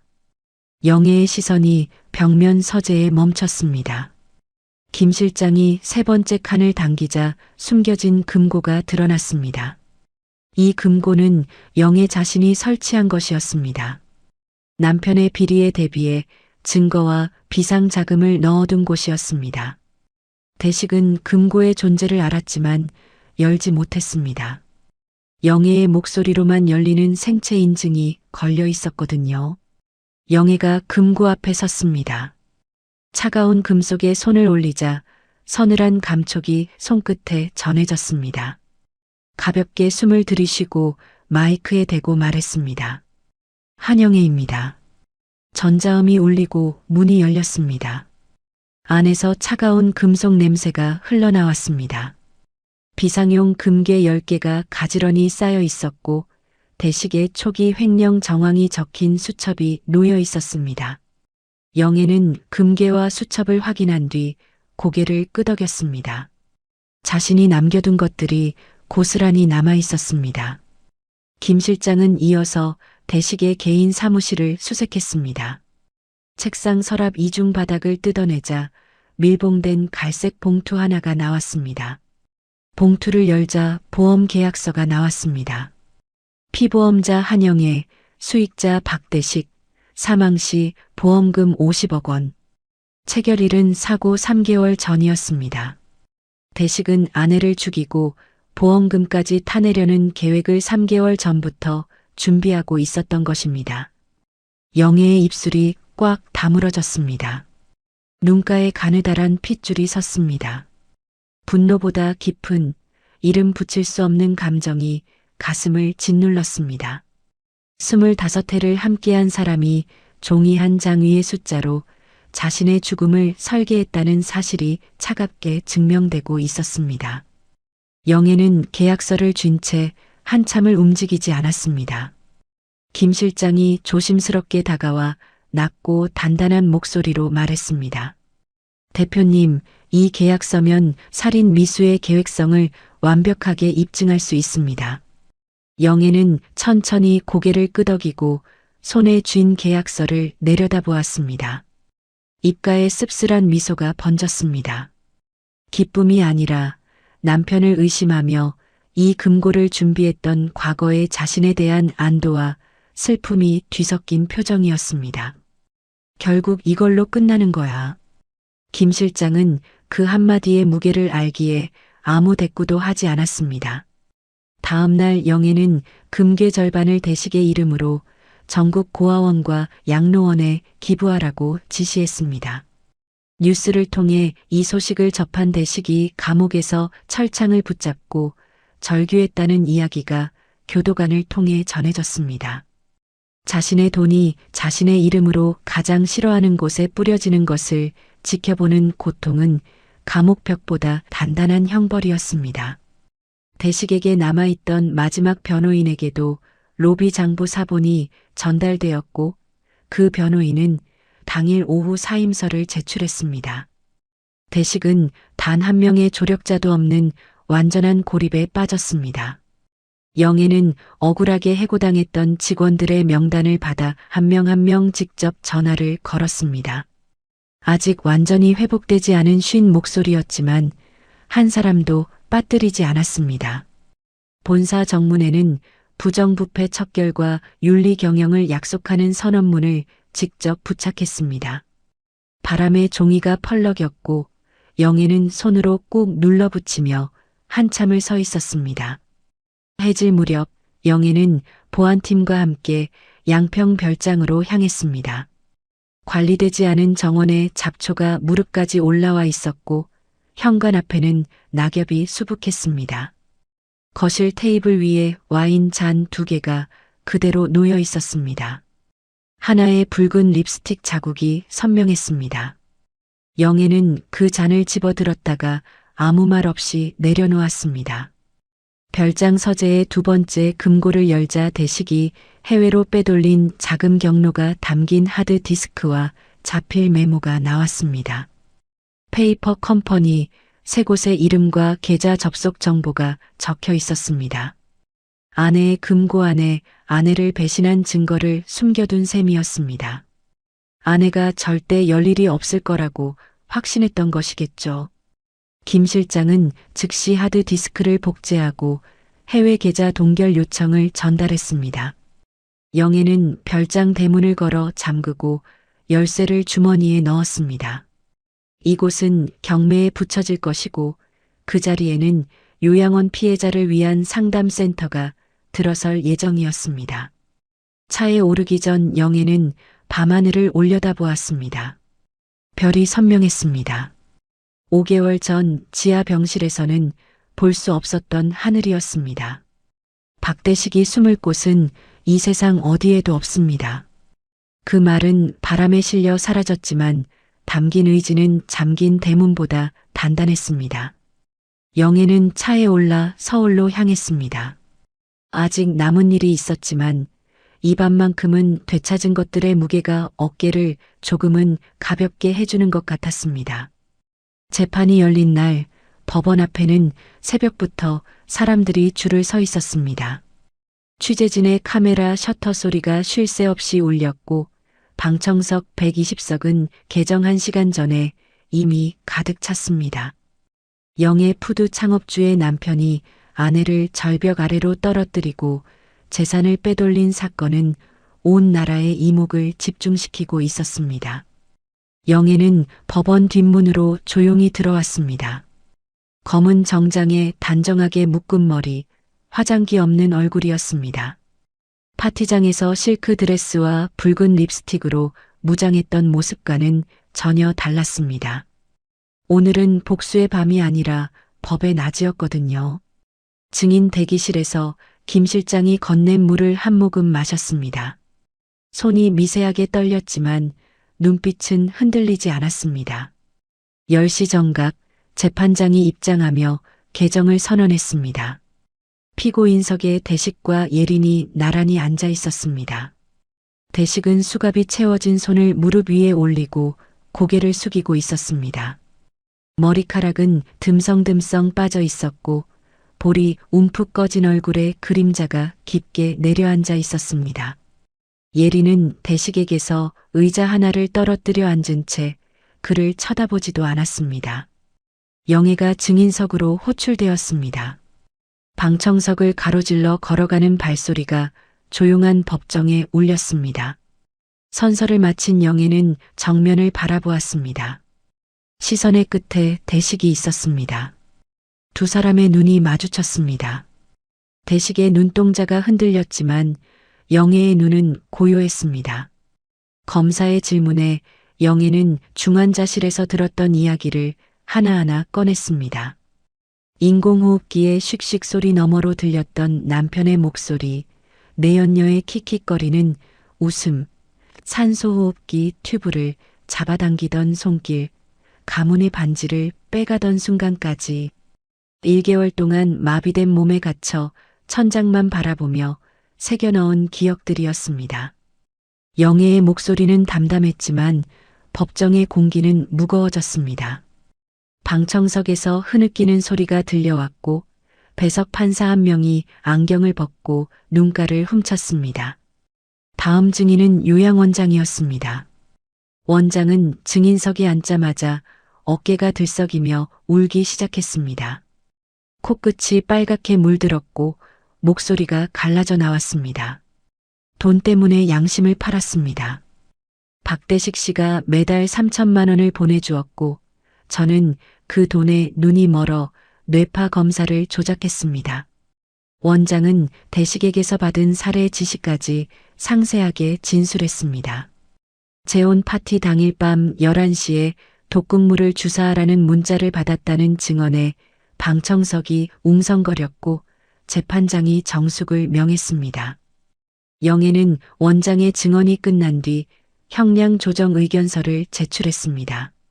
원장이 자발적으로 자백하고 수사에 협조한 점을 고려해 달라는 내용이었습니다. 진짜 적은 원장이 아니라 원장에게 돈을 쥐어주고 살인을 지시한 사람이었거든요. 그때 대식이 피고인석에서 벌떡 일어났습니다. 교도관이 제지하려 했지만 대식은 몸을 비틀며 영애를 향해 소리를 질렀습니다. 얼굴이 울그락불그락 변해 있었고 목에 핏줄이 튀어나와 있었습니다. 너만 아니었으면 난 성공했을 거야. 네가 뭔데 내 인생을 이렇게 만들어. 법정이 얼어붙었습니다. 교도관 2명이 대식의 양팔을 잡아 의자에 앉혔습니다. 영애는 증인석에서 대식을 내려다보았습니다. 잠시 침묵이 흐른 뒤 낮고 또렷한 목소리가 나왔습니다.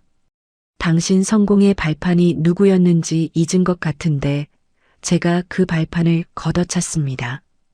대식의 입이 벌어졌다가 아무 소리도 못 낸 채 다물어졌습니다. 이어서 예린에 대한 심리가 진행되었습니다. 검사가 예린의 전과 기록을 공개하자 예린은 대식을 향해 돌아앉으며 날카로운 목소리를 질렀습니다. 다 오빠가 시킨 거라며 자기는 시키는 대로 한 것뿐이라고 울부짖었습니다. 대식이 고개를 들어 예린을 노려보았고 두 사람은 피고인석에서 서로를 향해 손가락질하며 책임을 전가하기 시작했습니다. 예린이 대식의 소매를 잡아당겼고 대식이 뿌리치며 의자가 쓰러졌습니다. 돈으로만 이어져 있던 두 사람의 관계가 가장 추한 모습으로 드러나는 순간이었습니다. 재판장이 정숙을 명한 뒤 증거 조사가 이어졌습니다. 양평 별장 금고에서 발견된 비밀 보험 계약서가 스크린에 띄워졌습니다. 피보험자 한영애, 수익자 박대식, 사망 시 보험금 50억 원. 체결일은 사고 3개월 전이었습니다. 대식의 범행이 보험금까지 계산에 넣은 치밀한 계획이었음이 숫자로 증명되자 법정 안에서 탄성이 터졌습니다. 검사가 최종 구형에 나섰습니다. 살인미수, 사문서 위조, 횡령, 보험 사기, 감금 등 여러 죄목을 읽어내려가는 동안 숨소리조차 들리지 않았습니다. 바로 그때 법정 뒷문이 열렸습니다. 서윤이었습니다. 미국에서 급히 돌아온 딸은 눈이 퉁퉁 부어 있었고 입술을 꽉 깨물고 있었습니다. 서윤은 방청석 앞줄에 앉아 어머니를 바라보았습니다. 영애의 눈이 잠깐 흔들렸습니다. 재판 내내 동요하지 않았던 영애가 딸의 얼굴을 보는 순간 입술을 깨물며 고개를 돌렸습니다. 서윤이 피해자 가족 진술을 위해 앞으로 나왔습니다. 마이크 앞에서 한참 말을 잇지 못했습니다. 손에 쥔 종이가 바들바들 떨렸습니다. 서윤은 종이를 내려놓고 대식을 똑바로 바라보았습니다. 눈물이 볼을 타고 흘렀지만 목소리는 또렷했습니다. 당신을 아버지라고 부른 제 시간을 돌려주세요. 절대 용서 안 해요. 법정이 고요해졌습니다. 대식이 고개를 들어 딸의 눈을 마주했습니다. 입이 벌어졌지만 아무 소리도 나오지 않았습니다. 서윤은 더 이상 그를 보지 않고 돌아와 어머니 옆에 앉았습니다. 영애가 서윤의 손을 잡았습니다. 두 사람의 손이 꽉 맞잡혔습니다. 재판장이 선고를 위해 일어섰습니다. 대식의 죄질이 극히 나쁘고 반성의 기미가 없으며 피해자에 대한 잔혹함이 극에 달한다고 말한 뒤 무기징역을 선고했습니다. 가석방 심사에서도 이 사건의 무거움이 반드시 고려되어야 한다는 부가 의견이 붙었습니다. 예린에게는 징역 20년과 전 재산 몰수가 선고되었습니다. 예린이 비명을 지르며 끌려나갔고 대식은 멍한 눈으로 허공을 바라보다 호송차로 이동하는 순간 실성한 듯 웃음을 터뜨렸습니다. 그 모습이 카메라에 찍혀 저녁 뉴스로 전국에 방송되었습니다. 재판 직후 영애는 법원 앞에서 기자회견을 열고 생존과 경영권 복귀를 공식 발표했습니다. 기자회견이 끝나자 요양원 피해 가족들이 다가와 감사를 전했고 영애는 한 사람 한 사람의 손을 잡아주었습니다. 사람들이 흩어진 뒤 영애는 법원 계단에 멈춰 섰습니다. 구름 한 점 없는 하늘을 올려다보았습니다. 요양원 지하에서는 볼 수 없었던 하늘이었습니다. 영애의 입술이 미세하게 떨렸습니다. 뒤에서 김 실장이 다가와 어깨에 코트를 걸쳐주며 낮은 목소리로 말했습니다. 대표님, 이제 집으로 가시죠. 영애는 고개를 끄덕이고 계단을 내려갔습니다. 아래에서 서윤이 기다리고 있었습니다. 딸이 어머니의 팔을 잡았고 세 사람은 차에 올랐습니다. 차가 움직이기 시작했을 때 영애는 창밖으로 멀어지는 법원을 바라보았습니다. 법정에서 할 일은 끝났습니다. 하지만 영애는 알고 있었습니다. 대식이 가장 소중히 여기던 돈과 명예를 완전히 바닥에 떨어뜨리는 일이 아직 남아있다는 것을. 재판이 끝난 직후부터 영애는 대식의 재산을 한 푼도 남기지 않겠다는 의지를 실행에 옮겼습니다. 김 실장이 이끄는 법무팀은 대식 명의로 남아있던 모든 자산에 압류 신청을 넣었습니다. 예금 계좌 7개가 동결되었고 대식이 예린의 이름으로 숨겨둔 고급 시계 3점과 외제 차량 2대가 경매로 넘겨졌습니다. 신용카드 5장은 일제히 거래 거절 처리되었습니다. 30억 원 사채의 진짜 주인이 영애 자신이라는 사실이 공식 확인되면서 대식이 빌렸다고 믿었던 돈까지 전액 환수되었습니다. 교도소 영치금 통장 잔액이 0원으로 찍혔습니다. 교도관이 통장을 내밀었을 때 대식은 한참 동안 숫자를 바라보다가 손이 축 늘어졌습니다. 수천억 원 규모의 기업 뒤에 숨어 골프를 치고 외제 차를 몰던 사람이 교도소 매점에서 라면 하나 사지 못하는 처지로 떨어진 것입니다. 대식의 마지막 변호인마저 사임서를 제출했습니다. 이제 단 한 명의 조력자도 없는 완전한 고립이었습니다. 영애는 대식에게서 환수한 전 재산을 회사에 넣지 않았습니다. 전액을 범죄 피해자 치유 기금이라는 이름으로 기부했습니다. 자기 돈이 자기가 가장 싫어하는 곳으로 흘러간다는 소식을 접한 대식이 교도소에서 철창을 붙잡고 절규했다는 이야기가 교도관을 통해 전해졌습니다. 영애는 그 소식을 듣고도 표정 하나 바꾸지 않았습니다. 회사 이름도 바꾸었습니다. 영애 푸드에서 영애 홀딩스로. 본사 건물 꼭대기에 간판이 교체되는 날 영애는 건물 앞에 서서 크레인이 옛 간판을 떼어내는 것을 지켜보았습니다. 대식의 이름이 새겨진 명패와 사무실 사진들은 이미 전부 폐기된 뒤였습니다. 바람이 코트 자락을 흔들었지만 영애의 시선은 새 간판이 올라가는 것에서 떠나지 않았습니다. 며칠 뒤 예린의 부모가 영애를 찾아왔습니다. 영애 홀딩스 본사 로비에서 무릎을 꿇은 예린의 아버지는 이마를 바닥에 대고 용서를 구했고 어머니는 두 손을 모은 채 흐느꼈습니다. 영애는 로비 소파에 앉아 두 사람을 내려다보았습니다. 한참 동안 침묵이 흘렀습니다. 영애가 천천히 입을 열었습니다. 목소리는 낮았지만 한 글자 한 글자에 무게가 실려 있었습니다. 두 분 마음은 알겠습니다. 하지만 따님이 제 이마를 손톱으로 톡톡 치며 킥킥 웃던 그 얼굴을 저는 아직도 잊을 수가 없어요. 예린의 어머니가 울음을 터뜨렸습니다. 영애는 자리에서 일어나 두 사람 곁을 지나쳐 걸었습니다. 뒤돌아보지 않았습니다.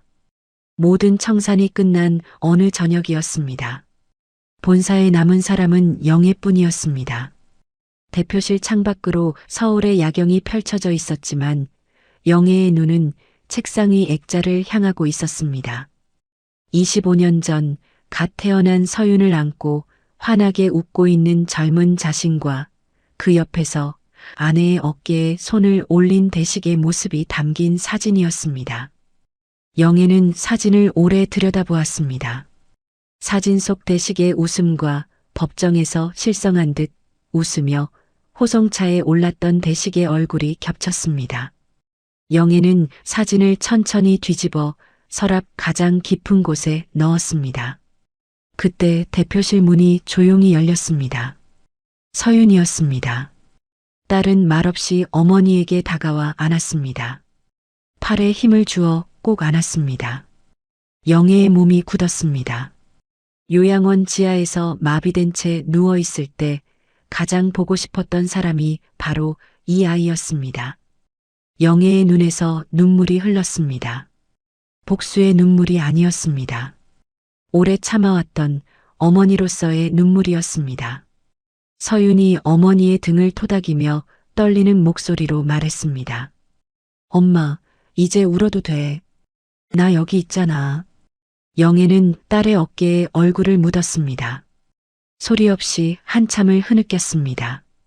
창밖의 야경이 눈물에 번져 흐릿하게 흔들렸습니다.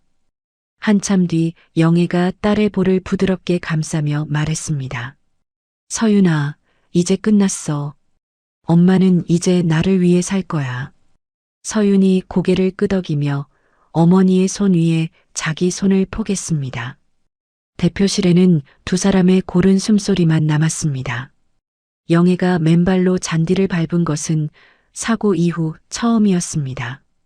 이사 첫날 아침 교회 단독주택의 현관문을 열고 나서자 차가운 풀잎이 발바닥을 간지렸습니다.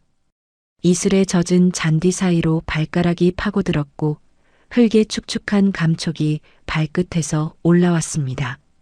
영애는 그 자리에 서서 한참 동안 움직이지 않았습니다. 요양원 지하 병실의 차갑고 딱딱한 철제 침대 위에서 손가락 하나 움직이지 못하던 시절이 떠올랐습니다. 그때는 잔디를 밟는 것은커녕 발가락 끝에 감각이 돌아오는 것조차 기적이었습니다. 영애는 눈을 감았습니다. 바람이 볼을 스쳤고 어디선가 새소리가 들려왔습니다.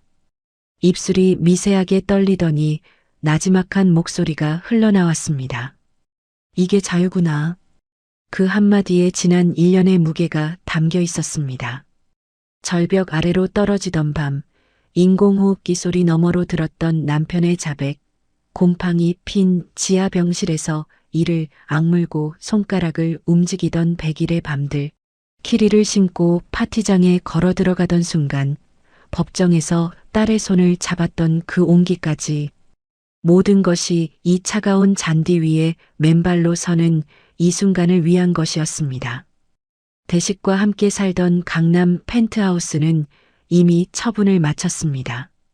그 집에는 25년간의 기억이 묻어 있었지만 영애는 단 하나도 가져오지 않았습니다. 가구도 그릇도 커튼 한 장도 새 집에 들이지 않았습니다.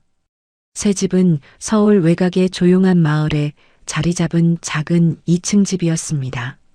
마당에 감나무 한 그루가 서 있었고 뒤편으로 야트막한 산이 보였습니다. 영애가 직접 고른 집이었습니다. 화려하지 않지만 바람이 잘 통하고 햇살이 잘 드는 곳, 그것이 영애가 원한 전부였습니다. 서윤이 미국에서 완전히 돌아와 어머니와 함께 살기 시작했습니다. 아침마다 두 사람은 나란히 산책을 나갔습니다. 집 뒤 산자락을 따라 난 오솔길을 걸으며 영애는 몸을 단련했습니다. 사고 전보다 훨씬 천천히 하지만 훨씬 단단한 걸음이었습니다. 재활 과정에서 수백 번 쓰러지고 다시 일어서기를 반복했던 다리가 이제는 산길의 경사도 거뜬히 올랐습니다. 어느 아침 산책길 한쪽에 보라색 들꽃 한 송이가 피어 있었습니다. 영애는 걸음을 멈추고 한참을 내려다보았습니다. 요양원 지하에서는 꽃은커녕 햇빛 한 줄기도 볼 수 없었습니다. 형광등 불빛 아래에서 천장에 곰팡이 얼룩만 새던 날들이 있었습니다. 영애는 쪼그려 앉아 들꽃의 꽃잎을 손가락 끝으로 살짝 만졌습니다. 부드러운 감촉이 전해졌고 그 순간 눈가가 뜨거워졌습니다. 울지는 않았습니다. 다만 살아있다는 것이, 이렇게 작은 꽃 한 송이를 만질 수 있다는 것이 가슴 깊은 곳에서 조용히 퍼져나가는 감사함으로 바뀌었습니다. 회사는 빠르게 안정을 되찾았습니다. 영애홀딩스라는 새 이름 아래 윤리 경영 체제가 뿌리를 내렸고 억울하게 해고당했다가 복직한 직원들이 주축이 되어 회사를 이끌었습니다. 1년 만에 매출이 200% 성장했고 업계 1위 자리를 다시 굳혔습니다. 하지만 영애에게 가장 의미 있는 성과는 숫자가 아니었습니다. 회사 복도에서 마주치는 직원들의 눈빛이 달라진 것, 그것이 영애가 가장 기뻐한 변화였습니다. 영애는 한 가지 결심을 더 실행에 옮겼습니다. 자신이 갇혀있던 경기도 산속 요양원 부지를 매입한 것입니다. 곰팡이 핀 지하 병실이 있던 건물은 철거되었고 그 자리에 대규모 국화 꽃밭이 조성되었습니다. 노란 국화와 하얀 국화가 끝없이 펼쳐진 그곳에 영애는 작은 돌비석 하나를 세웠습니다. 비석에는 아무 글자도 새기지 않았습니다. 그 자리에서 무슨 일이 있었는지는 영애만 알면 되는 것이었습니다. 꽃밭이 완성된 날 영애는 김 실장을 본사 대표실로 불렀습니다. 김 실장이 문을 열고 들어왔을 때 영애의 책상 위에는 서류 봉투 하나가 놓여 있었습니다. 김 실장은 봉투 안의 서류를 보고 눈이 크게 떠졌습니다. 영애 홀딩스 지분 10%를 김 실장 이름으로 이전하는 문서였습니다. 김 실장이 고개를 저으며 사양하려 했지만 영애가 먼저 말했습니다. 영애의 눈가에 잔잔한 미소가 번져 있었고 목소리는 따뜻하면서도 단호했습니다. 실장님, 이건 보상이 아니에요. 제가 어둠 속에 있을 때 손을 잡아준 사람에 대한 평생의 신뢰입니다. 김 실장의 입술이 떨렸습니다. 한참을 말없이 서 있다가 자세를 바로잡고 낮은 목소리로 대답했습니다. 눈이 붉어져 있었습니다. 대표님, 다음 생에도 제가 먼저 찾아가겠습니다. 영애는 아무 말 없이 고개를 끄덕였습니다. 두 사람 사이에 긴 침묵이 흘렀지만 그 침묵은 어떤 말보다 많은 것을 담고 있었습니다. 계절이 바뀌고 서윤의 졸업식 날이 찾아왔습니다. 미국에서 시작했던 과정을 한국에서 마무리한 딸이 학사모를 쓰고 단상 위에 서 있었습니다.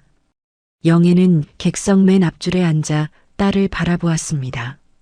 서윤이 졸업장을 받아들고 객석을 향해 돌아섰을 때 두 사람의 눈이 마주쳤습니다. 서윤이 환하게 웃었고 영애도 웃었습니다.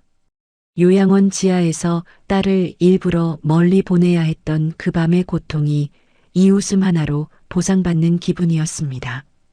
졸업식이 끝나고 서윤이 달려와 어머니를 안았습니다. 서윤의 눈에 눈물이 가득했습니다. 학사모가 비뚤어졌지만 아무도 신경 쓰지 않았습니다. 엄마, 나 엄마 딸이라서 정말 다행이야. 영애는 아무 말도 하지 않았습니다. 대신 딸을 더 꼭 안았습니다. 등을 토닥이는 영애의 손이 미세하게 떨렸지만 그것은 슬픔이 아니라 행복의 떨림이었습니다. 매년 사고가 일어났던 날이 돌아오면 영애는 국화 꽃밭을 찾았습니다. 노란 국화 사이를 천천히 걸으며 그 해에 있었던 일들을 되새겼습니다. 인간의 탐욕이 어디까지 갈 수 있는지를, 그리고 그 탐욕에 맞서 살아남는다는 것이 어떤 의미인지를 꽃잎 하나하나에 새기듯 되뇌었습니다. 꽃밭을 다녀온 뒤에는 부모님의 묘소를 찾았습니다. 예린이 마당에서 불태워버린 부모님의 유품은 다시 돌아오지 않았지만 영애는 묘소 앞에 국화 한 다발을 올려놓고 무릎을 꿇었습니다. 풀냄새와 흙냄새가 코끝에 닿았고 바람이 국화 꽃잎을 흔들었습니다. 영애의 입에서 떨리는 목소리가 나왔습니다. 아버지, 어머니, 이제 다 끝났습니다. 눈물이 볼을 타고 흘러 턱 끝에서 떨어졌습니다. 한참을 울었습니다. 하지만 이 눈물은 복수의 눈물도 억울함의 눈물도 아니었습니다. 모든 것을 마치고 나서야 비로소 흘릴 수 있게 된 안도의 눈물이었습니다.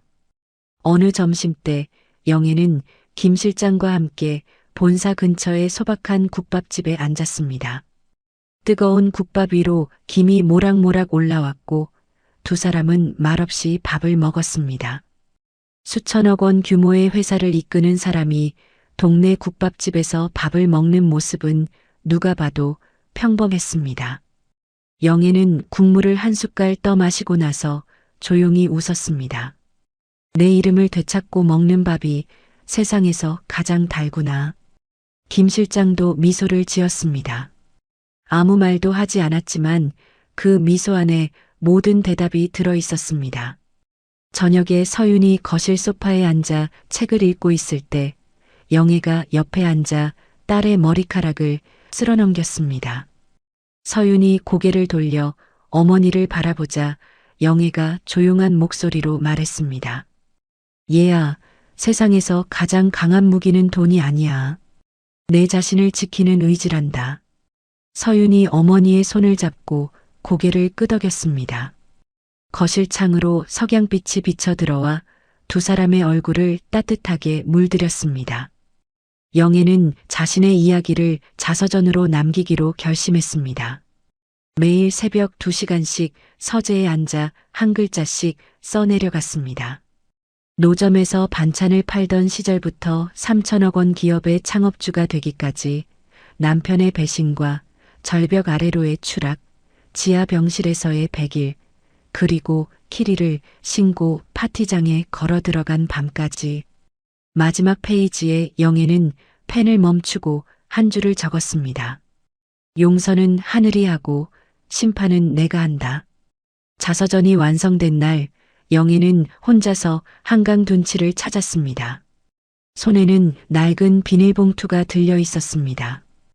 봉투 안에는 요양원에서 입고 있던 환자복이 접혀 있었습니다. 김 실장이 요양원을 철거하기 전 영애의 지시로 보관해 둔 것이었습니다. 영애는 강변에 서서 환자복을 꺼냈습니다. 바랜 하늘색 천에서 희미하게 소독약 냄새가 났습니다. 이 옷을 입고 마비된 채 천장만 바라보던 날들이 손끝에서 되살아났습니다. 영애는 환자복을 강물 위에 올려놓았습니다. 천이 물살을 타고 천천히 떠내려갔습니다. 점점 작아지는 하늘색 천을 바라보며 영애는 식물인간이었던 자신과의 마지막 결별을 마쳤습니다. 더 이상 그 시절의 영애는 없었습니다. 하늘이 붉게 물들고 있었습니다. 석양이 한강 위에 금빛길을 만들었고 바람이 영애의 머리카락을 흔들었습니다. 영애는 강둑 위에 서서 석양을 등졌습니다. 그리고 앞으로 걸어나가기 시작했습니다. 한 걸음, 두 걸음. 키릴이 아닌 편안한 운동화를 신은 발걸음이었지만 그 어떤 때보다 단단하고 당당한 걸음이었습니다. 붉은 빛이 영애의 뒷모습을 비추었습니다. 그 실루엣은 점점 멀어졌지만 사라지지 않았습니다. 오히려 석양 속으로 걸어 들어갈수록 더 선명해졌습니다. 한영애는 자유였습니다. 지금까지 한영애의 이야기를 들려드렸습니다. 절벽 아래로 떨어져 모든 것을 잃은 한 여자가 마비된 몸 안에서 복수의 칼날을 벼리고 자신의 두 발로 다시 일어서서 모든 것을 되찾는 여정이었습니다. 누군가는 이 이야기가 너무 극적이라고 생각하실 수도 있습니다. 하지만 세상에는 우리가 상상하지 못하는 일들이 실제로 벌어지고 있습니다. 가장 가까운 사람에게 배신당하는 일도, 그 배신 속에서 다시 일어서는 일도 말입니다. 영애가 마지막에 남긴 말처럼 세상에서 가장 강한 무기는 돈이 아니라 자기 자신을 지키는 의지입니다. 어떤 어둠 속에서도 포기하지 않는 한 사람의 의지가 때로는 세상을 뒤집어 놓을 수 있습니다. 오늘 이 이야기가 여러분의 하루의 작은 힘이 되었으면 좋겠습니다. 구독과 좋아요, 댓글로 함께 해주세요. 여러분의 하루에도 따뜻한 기운이 가득하길 바랍니다. 이야기 꽃피다였습니다. 감사합니다.